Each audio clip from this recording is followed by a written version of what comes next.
Selamat datang di Mimpi dari Trotoar, podcast yang mengangkat cerita-cerita nyata dari kehidupan jalanan. Saya Sheila. Saya Jenny, dan hari ini kami akan berbincang dengan dua kakak beradik yang terpaksa putus sekolah dan kini hidup di jalanan. Mari kita dengarkan kisah mereka yang penuh dengan perjuangan dan harapan. Hari ini kita akan mengangkat sebuah kisah yang menyentuh hati dan membuka mata kita terhadap realitas yang seringkali tersembunyi dari pandangan kita sehari-hari. Ini adalah kisah pilu kakak beradik yang terpaksa hidup di jalanan. Di episode ini kita akan menyelami kehidupan mereka, mendengarkan cerita perjuangan mereka untuk bertahan hidup, dan memahami lebih dalam tantangan yang mereka hadapi setiap hari. Kami akan membahas bagaimana kita sebagai masyarakat bisa memberikan dukungan dan membantu mereka keluar dari situasi sulit ini. Mari bersama-sama kita membuka hati dan pikiran kita untuk lebih peduli dan memahami kehidupan mereka yang kurang beruntung. Yuk kita ikuti perjalanan ini dan temukan inspirasi dari kekuatan mereka dan ketabahannya. Halo. Terima kasih sudah hadir di podcast Mimpi dari Trotoar. Sebelumnya, bisa nggak sih kalian menceritakan sedikit pengalaman kalian dan siapa sih kalian itu?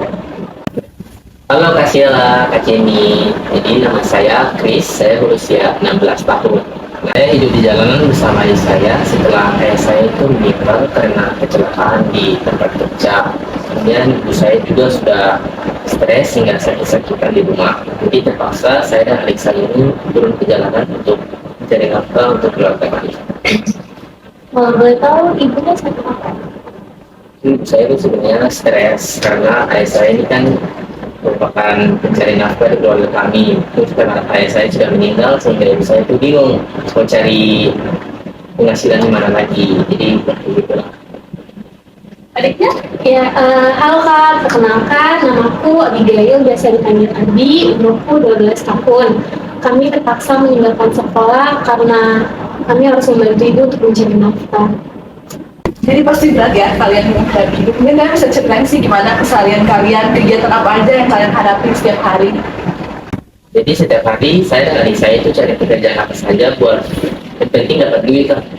Jadi kadang-kadang saya dan adik saya itu jual koran, ngambil lampu merah, dan juga mengut botol-botol bekas buat dijual gitu. Terus mungkin yang paling sulit itu nahan lapar ya Kak, karena biasanya sehari itu kadang dapat duit 10.000 atau bahkan nggak nyampe segitu, atau bahkan juga nggak dapat sama sekali itu karena biasanya itu juga kalau sudah dapat duit biasanya dipalak itu sama preman-preman yang ada di jalan. Jadi gitu Kak, sangat susah.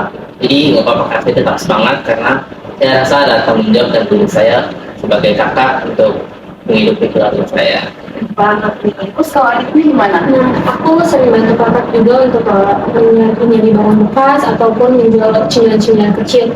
Nah, yang paling sulit untuk kami adalah rasa takut dan tidak aman, di mana kami kan selalu turun ke jalanan untuk mencari barang-barang tersebut. Kami sering diganggu, karena situasi yang berbahaya itu. Kami itu selalu khawatir tentang apa yang akan kami dapatkan di hari esok. Tantangan terbesar apa sih yang kalian hadapi sejak hidup di jalanan? Mungkin bagi diri sendiri sih Kak, karena dulu itu kan kalau saya mau apa-apa pasti bakal diturunin sama ayah atau dikabulin. Tapi kalau sekarang itu kan ya susah gitu mendapatkan tahu. Terus cita-cita kami dulu juga itu sangat-sangat tinggi, tapi sekarang kami terpaksa menurunkan cita-cita kami. Ya, kami sulit menerima kenyataan bahwa ternyata kami sekarang sudah seperti ini, harus hidup di jalanan, harus mencari nafkah, harus merawat ibu yang sakit.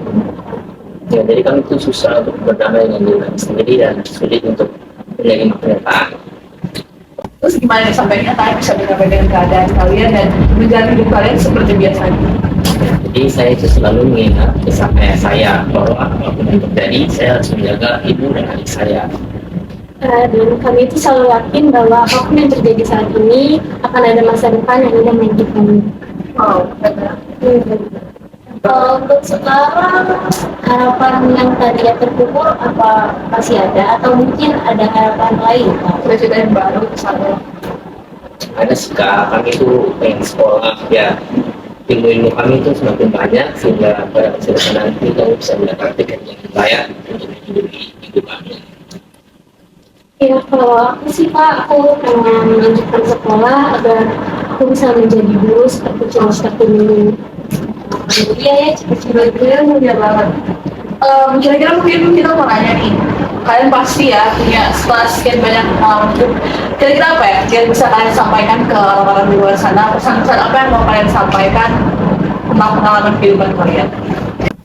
Pesannya jangan pernah menyerah, harus tetap bersyukur dengan keadaan yang kita punya sekarang, harus tetap bersyukur dengan apa yang kita miliki, dan juga harus tetap semangat walaupun mungkin kita tidak bisa melanjutkan sekolah lagi, tapi kita bisa mencari ilmu di mana saja.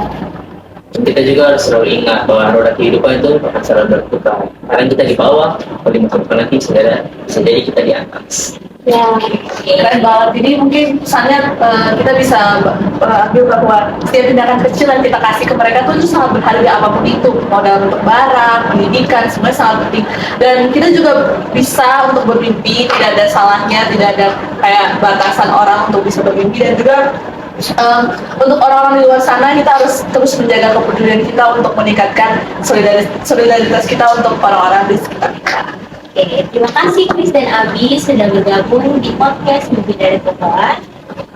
Semoga apa yang kalian cita-citakan dapat tercapai ya. Amin. Dan semoga bisa kasih banyak pelajaran juga untuk banyak orang. Demikian kisah pilu dari Chris dan Abi. Dari mereka mungkin kita bisa belajar bahwa masih banyak orang-orang di luar sana yang membutuhkan uluran tangan daripada kita. Ya, karena sesungguhnya setiap tindakan kecil pun dapat membuat perbedaan besar dalam kehidupan mimpi anak jalanan. Terima kasih sudah mendengarkan episode Mimpi dari Trotoar hari ini. Sampai berjumpa di episode berikutnya. Dadah!